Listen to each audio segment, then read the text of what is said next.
parábola do semeador. Nós vamos ver nesta passagem do Evangelho de Jesus que Jesus se utiliza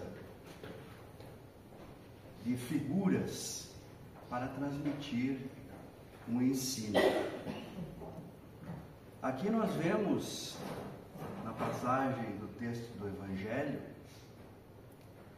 Jesus se referir à terra, ao cultivo da terra, à semeadura, ao plantio e à colheita. Mas é claro que Jesus não estava se referindo diretamente a esse caso, porque Jesus falava ao íntimo, ao espírito. Jesus falava a respeito da vida do ser humano. E de uma certa forma, este período que nós temos ligados ao corpo físico, desde o nosso nascimento,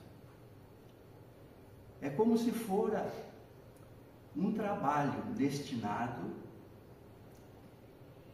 a que cada um pudesse semear,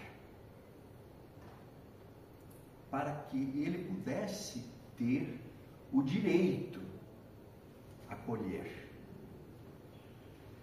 Assim, nós veremos no ensino do Mestre que depende da forma como o indivíduo se utiliza do tempo que lhe é dado para o trabalho e, ao mesmo tempo, as dificuldades para que ele possa recolher o bom fruto da sua colheita. Porque depende daquilo que ele semear. Então, a linguagem do Mestre era no sentido que cada um constrói a si próprio através das escolhas, das atitudes, daquilo que ele realiza diante da vida. As consequências vêm em forma de frutos, bons ou maus, de acordo com aquilo que cada um de nós cultivou durante a sua estada vinculado ao corpo físico. Mesmo no final do nosso bate-papo aqui, teremos uma outra passagem que fala a respeito da separação do trigo e do joio. E ali nós veremos que Jesus também se refere à condição humana. Vai falar a respeito da época da colheita, da ceifa. E esta época chegará para todas as criaturas, porque Deus é justo, Deus é bom. E assim haverá esta separação do joio e do trigo. Ou seja, haverá um juízo, haverá um julgamento da trajetória realizada por cada um na vida que lhe foi dada através da encarnação. Então vamos começar lendo o texto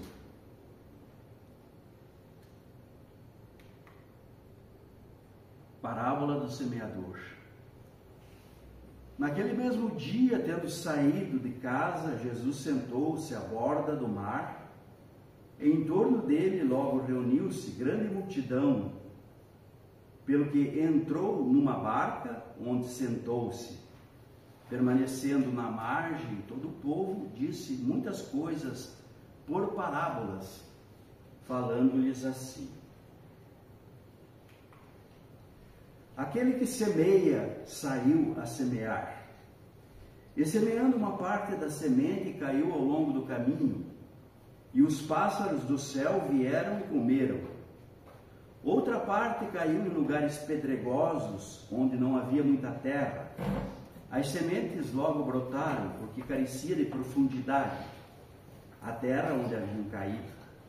Mas levantando-se o sol as queimou, e como não tinham raízes, secaram. Outra parte caiu entre espinheiros, e estes crescendo as abafaram. Outra finalmente caiu em terra boa e produziu frutos, dando algumas sementes 100 por 1, outras 60, outras 30.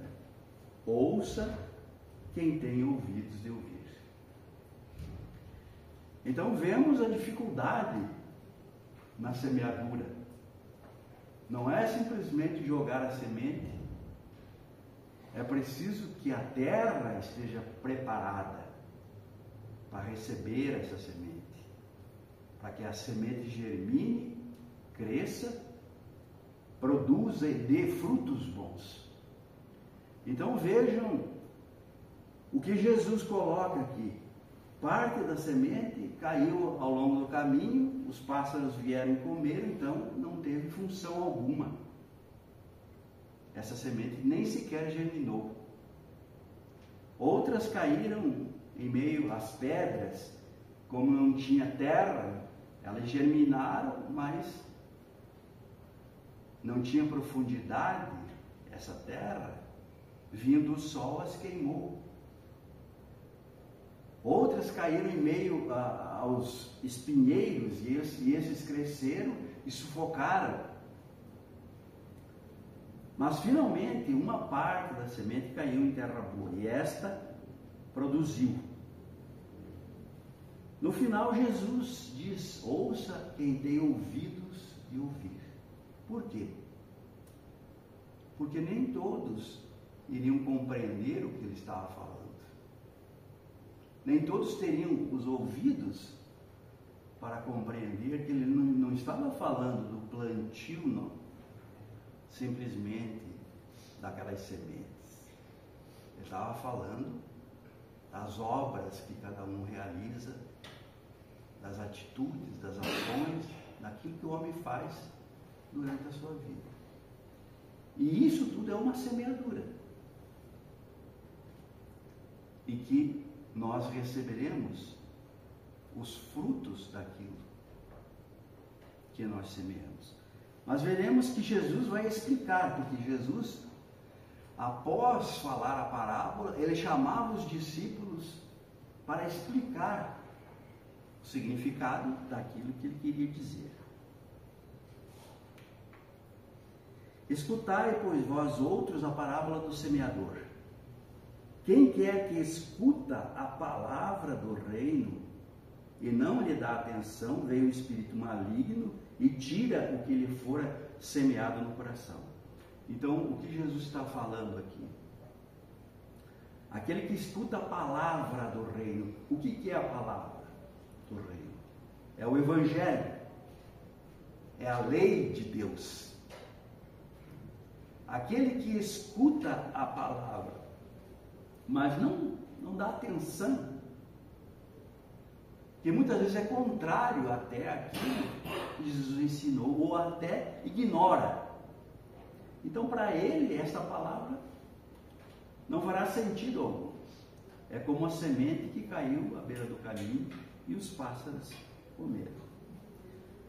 Aquele que recebe a semente em meio às pedras é o que escuta a palavra e que recebe com alegria, mas não tendo nele raízes, dura apenas algum tempo. Sobrevindo reveses e perseguições por causa da palavra, tira ele daí motivo de escândalo e de queda. Ou seja, esta palavra, este ensino, ele vai exigir a mudança, a transformação do ser humano. E muitas vezes o indivíduo não quer mudar. E somente a mudança é que fará a transformação da criatura humana. E nós, muitas vezes, desejamos mudar o outro, mas não queremos mudar a nós mesmos. E o único que consegue mudar é a ele próprio. Ele precisa querer. Então, o que ocorre? Eu preciso reconhecer os meus erros, reconhecer as minhas falhas e desejar mudar. Eu preciso vencer a mim mesmo. E isso tem dificuldade. Por isso, esta palavra muitas vezes não é aceita. É ignorada. Então, é como a semente caída em meio às pedras. Ela até é entendida, mas o indivíduo não tem a coragem e a força para aceitá-la e, ao mesmo tempo, exercer esse ensino na sua própria vida. Aquele que recebe a semente entre os espinheiros é o que ouve a palavra, mas em quem logo os cuidados desse século, as ilusões das riquezas, abafam aquela palavra e a tornam infrutífera. O apego às coisas da matéria também é um empecilho. Muitas vezes o indivíduo vive exclusivamente o corpo, vive exclusivamente a matéria. E a única preocupação é em adquirir bens, é em possuir, em ter posses. Então, de uma certa forma,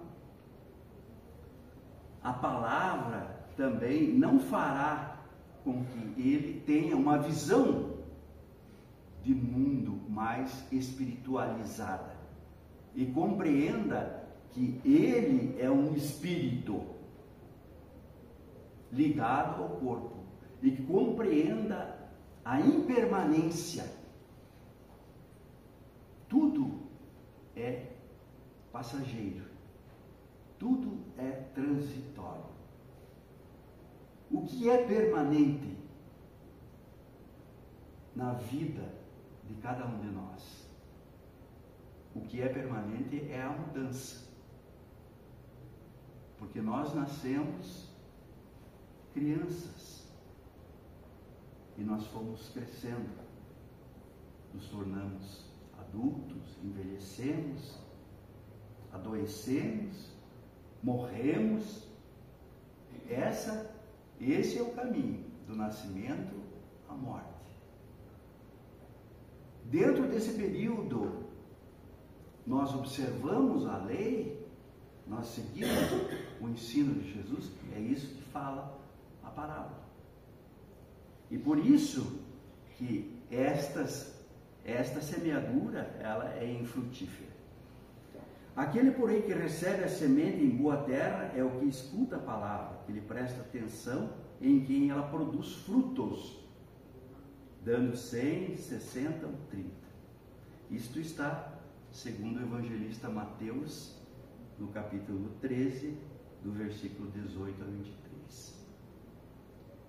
Então, a terra boa, que acolhe a semente e que dá fruto, e esse fruto é bom, é aquele que compreende o ensino de Jesus e que absorve todo este ensino e a lei de Deus e vivencia durante a sua trajetória na face terrena. Como reconhecer estes que são considerados a terra boa, que recebe a semente e que produz? Jesus no Evangelho coloca como exemplo: vocês os reconhecerão por seus frutos. Pode alguém colher uvas de um espinheiro? Ou figos de sobre as sarças? Semelhantemente, toda árvore boa dá bons frutos, mas a árvore má dá frutos ruins. Então Jesus faz a comparação. Nós somos reconhecidos pelos frutos, pelas obras, por aquilo que nós fazemos diante de Deus. É pelas ações. Basta analisar o que nós fazemos e nós saberemos se estamos de acordo com a lei ou não. Ele compara a árvore boa, ela dá um bom fruto. Mas existem árvores que não produzem nada, que não produzem fruto algum.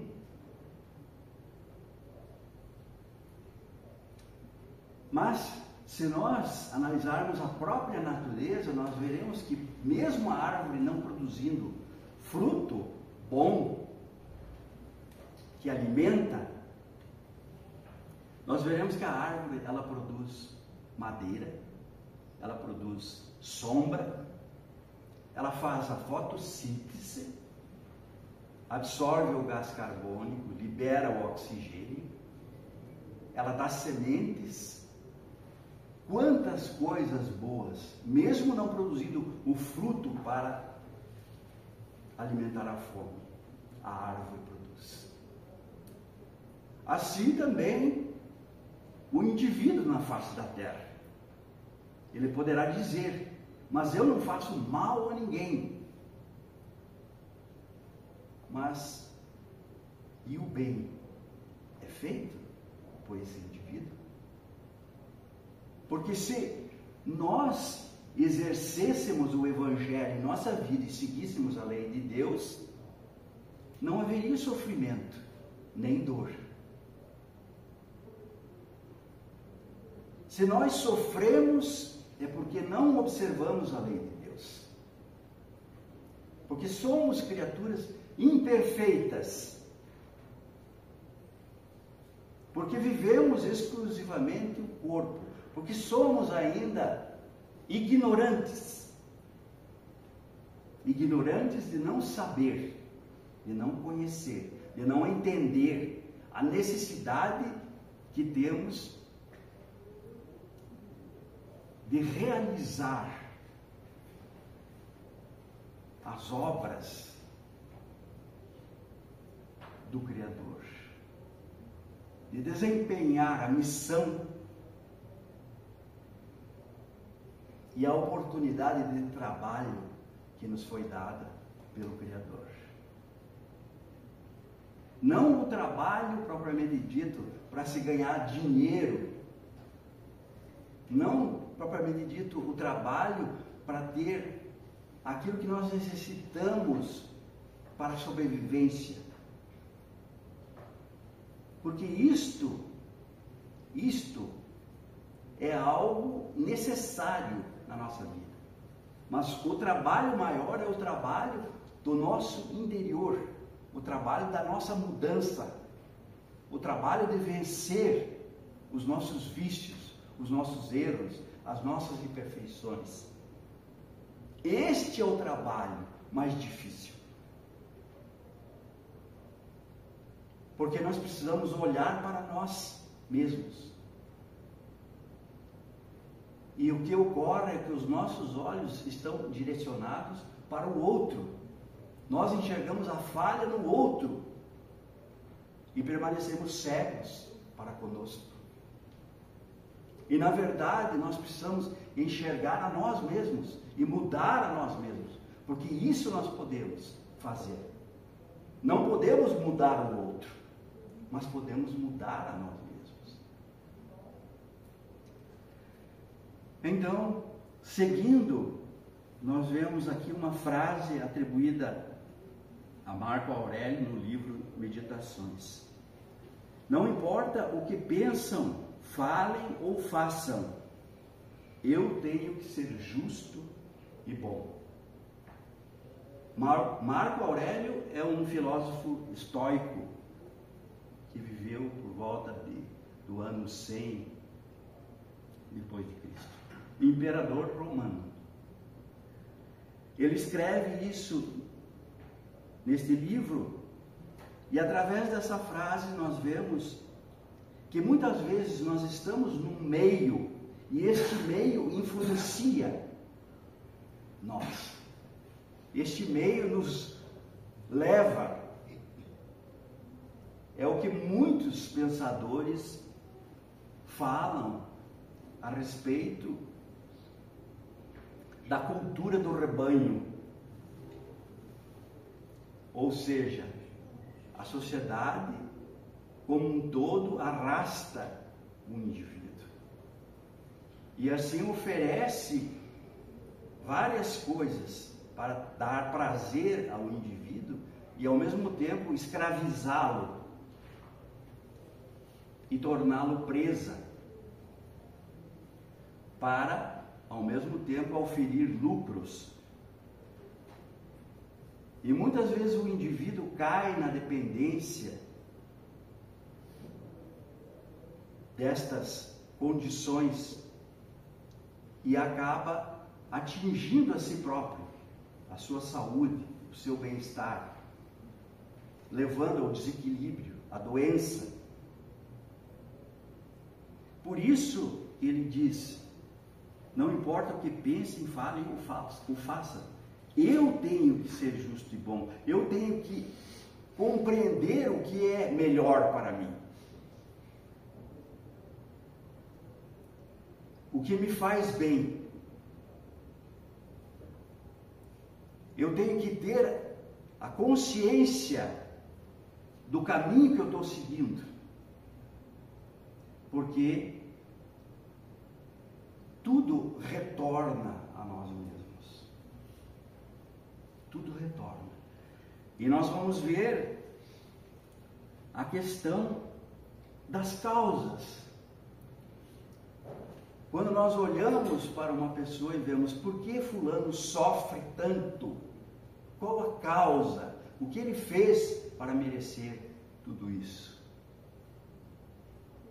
E muitas vezes nós não encontramos razões, porque a nossa visão é limitada e nós vemos apenas o presente.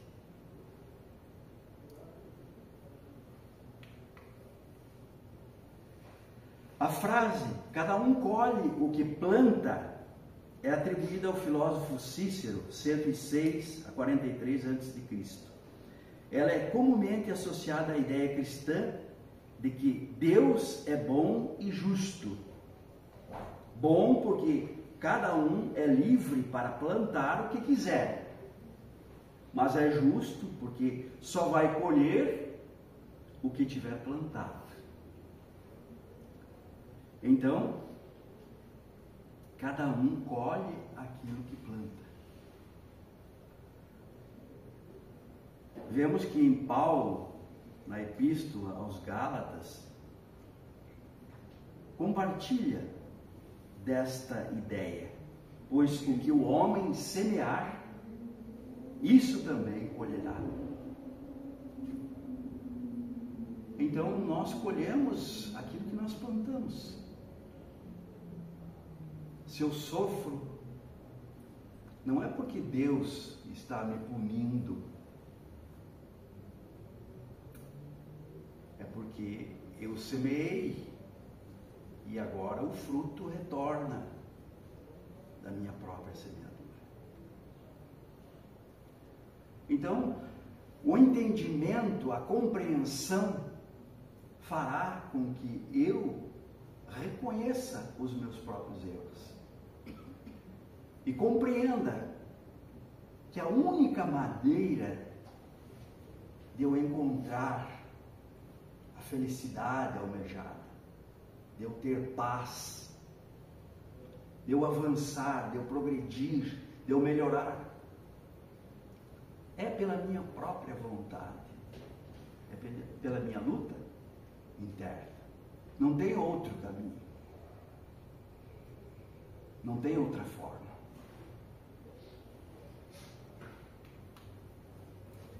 Toda causa tem seu efeito, todo efeito tem sua causa. Tudo ocorre de acordo com a lei. O acaso é tão somente um nome para a lei não reconhecida. Há vários planos de causalidade, mas nada escapa à lei. Então, nós estamos vinculados à lei de Deus. A lei de Deus, ela está em nós. E não tem como eu fugir da lei. Porque muitos podem dizer, não, a lei está na Bíblia. A lei está lá no Decálogo, nos 10 mandamentos. Não. A lei de Deus está na nossa consciência. Na consciência de cada um de nós. Então, o indivíduo que atinge a lei, que atinge a sociedade, que atinge o seu semelhante, atinge a si próprio. Porque Deus deu o livre-arbítrio, mas deu a responsabilidade em termos que assumir aquilo que nós fazemos. Então, nós respondemos por tudo isso. Ou seja, nesta existência ou no futuro. Porque para nós que compreendemos a passagem do Mestre Jesus, sabemos que não existe morte. O que morre é o corpo. Mas a consciência, a inteligência, o espírito, o ser que nós somos é eterno, é imortal. E nós só compreendemos essa lei se nós admitirmos a pluralidade das existências. Porque é através de inúmeras experiências que nós vamos avançando. Em uma somente, nós não aprendemos muita coisa. Nós não teríamos como atingir a meta que Jesus coloca no próprio Evangelho.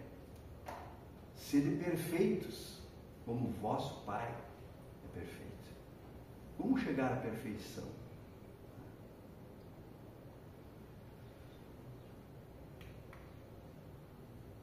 Então,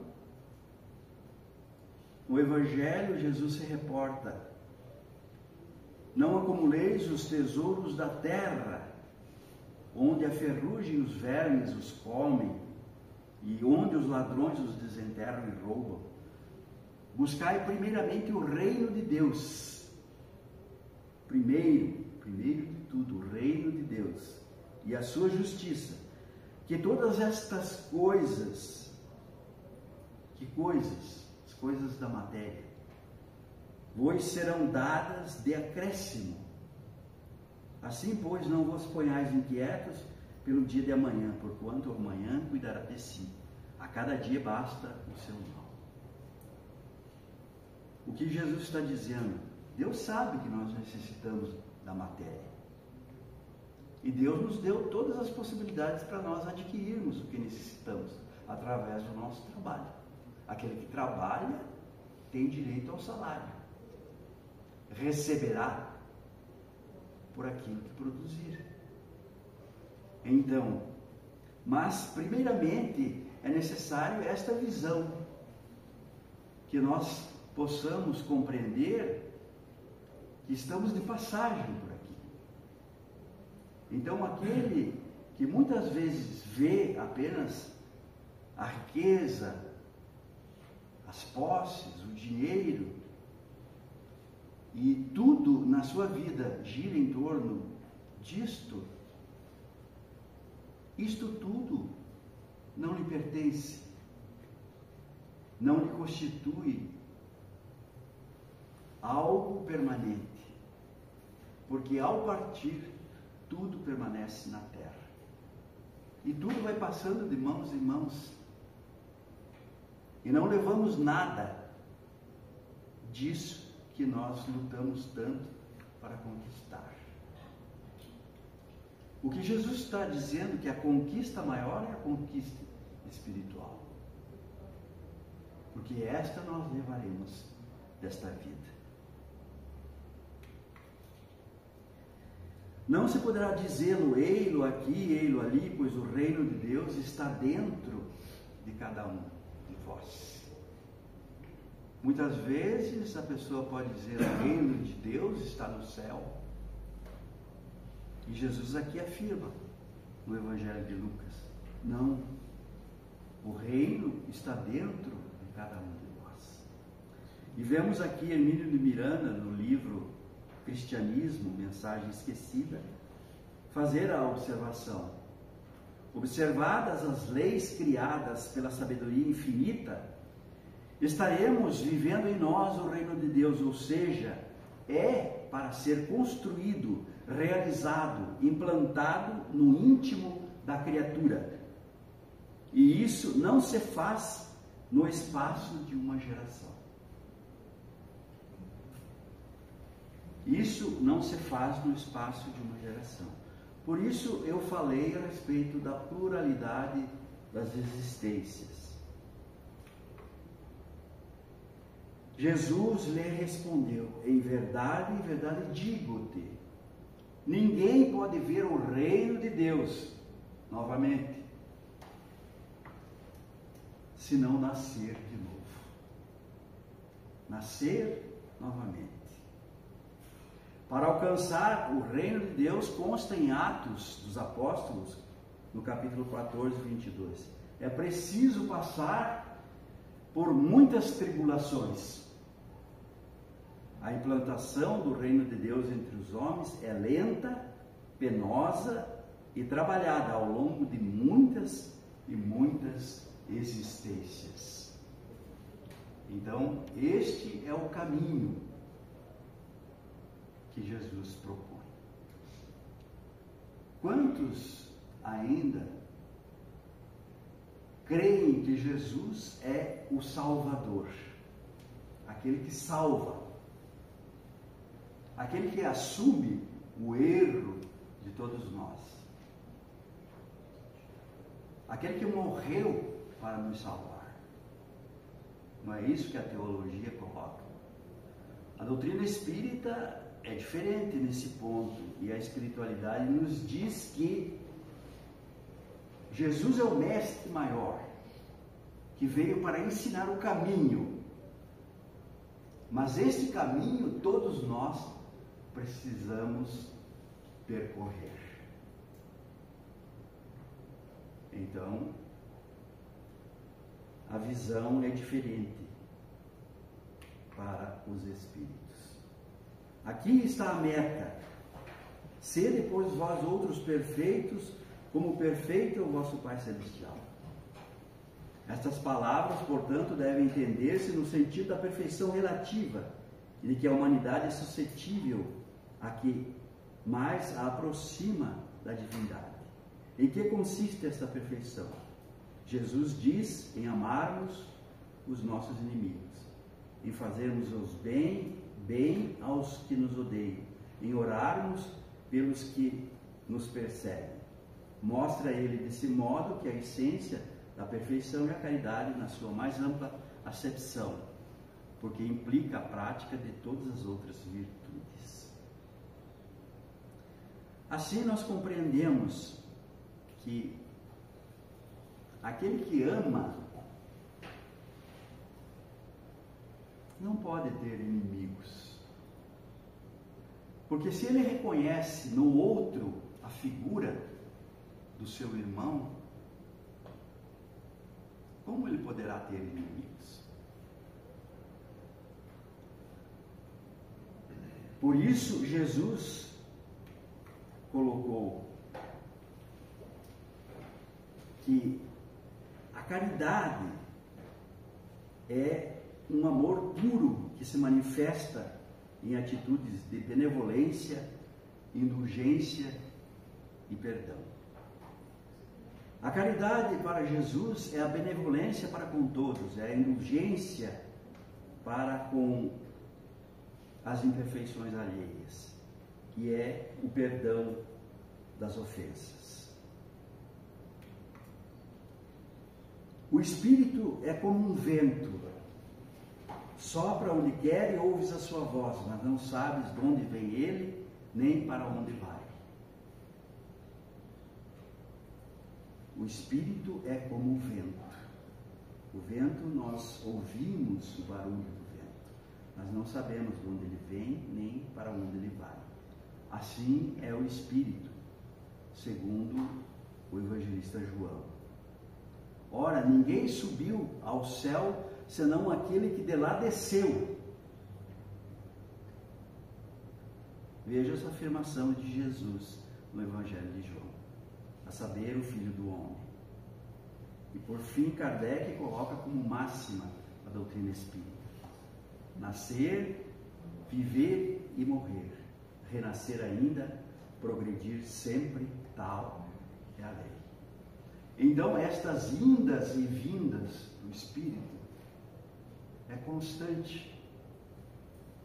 A criança que nasce para o mundo é o Espírito que retorna ao corpo físico, que renasce para a matéria, para ter uma nova experiência de aprendizado, de crescimento, de trabalho. E aquele que parte desta vida retorna à realidade espiritual, de onde veio,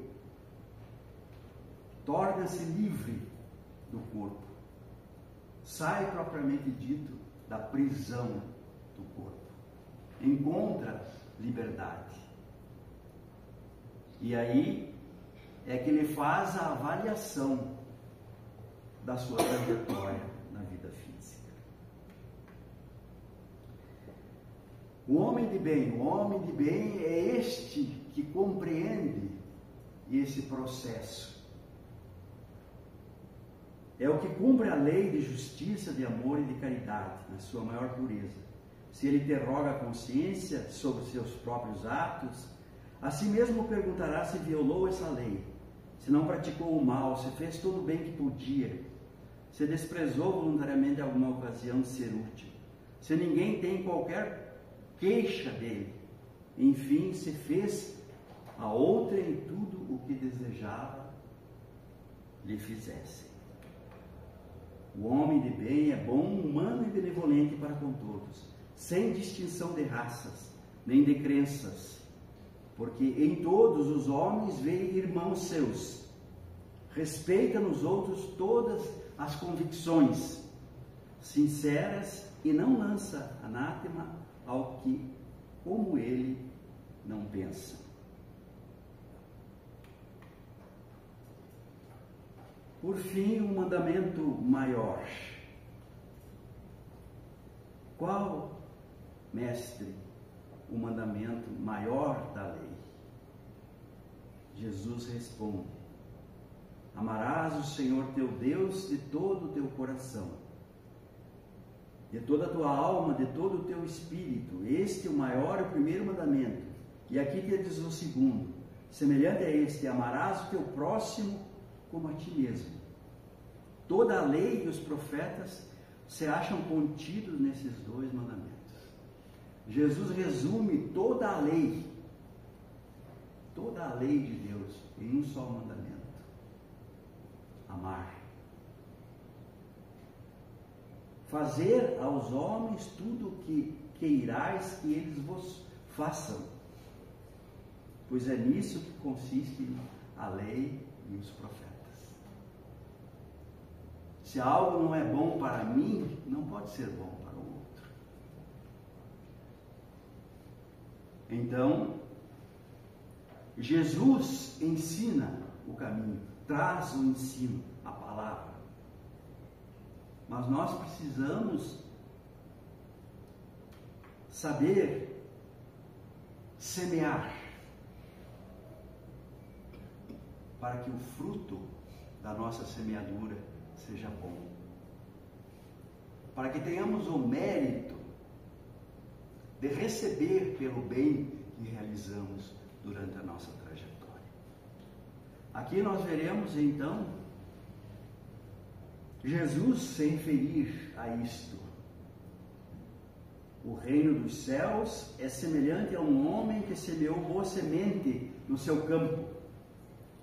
Dormindo, porém, os homens, veio o seu inimigo e semeou o joio no meio do trigo e partiu. O que é o joio? O joio é uma erva daninha, muito parecida com o trigo, quase que impossível de identificar-se, enquanto eles são pequenos e crescem juntos. Quando germinou o ramo e produziu fruto, então apareceu também o joio.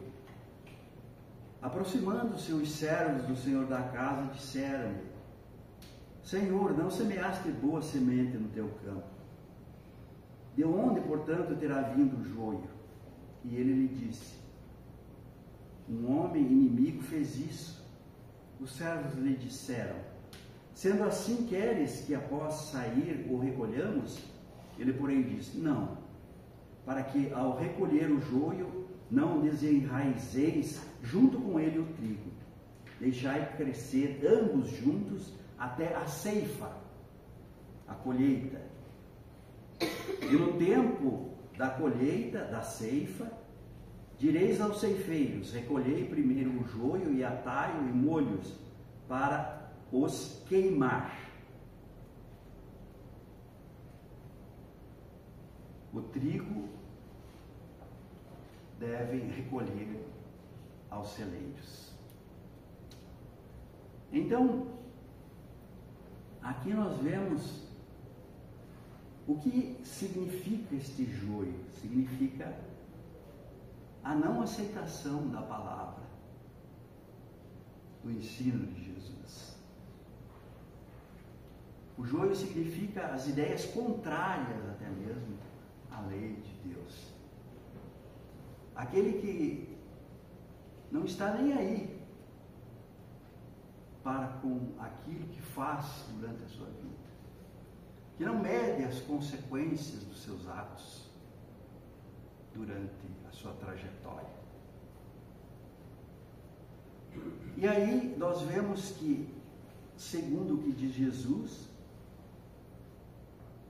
na época da ceifa, da colheita, haverá a separação do joio e do trigo. O joio será queimado. É a figura do sofrimento. Poderia dizer a figura do inferno, que é um símbolo de dor, de arrependimento, de remorso pelo mal cometido. E o trigo é o fruto bom da boa semeadura, porque é alimento, porque produz o pão que sacia a fome.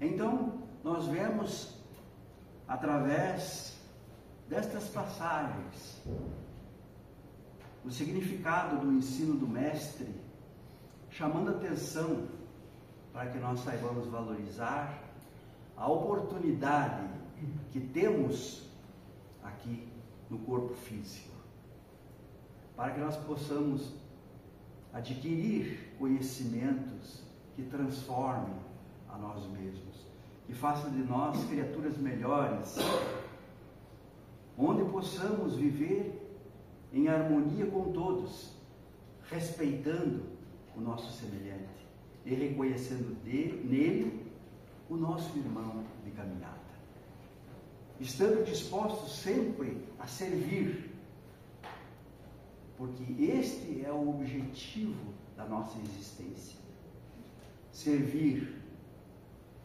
a nossa família, aos nossos pais, aos nossos irmãos, aos nossos filhos, à sociedade em que vivemos. Aquele que mais servir será maior, porque terá um mérito maior. Assim vamos refletir como tem sido a nossa semeadura e que frutos nós colheremos na época da colheita, da da ceifa, quando tivermos que prestar contas diante de Deus daquilo que fizemos no uso da liberdade que nos foi dada. Deixamos essa mensagem em nome de Jesus. Que assim seja.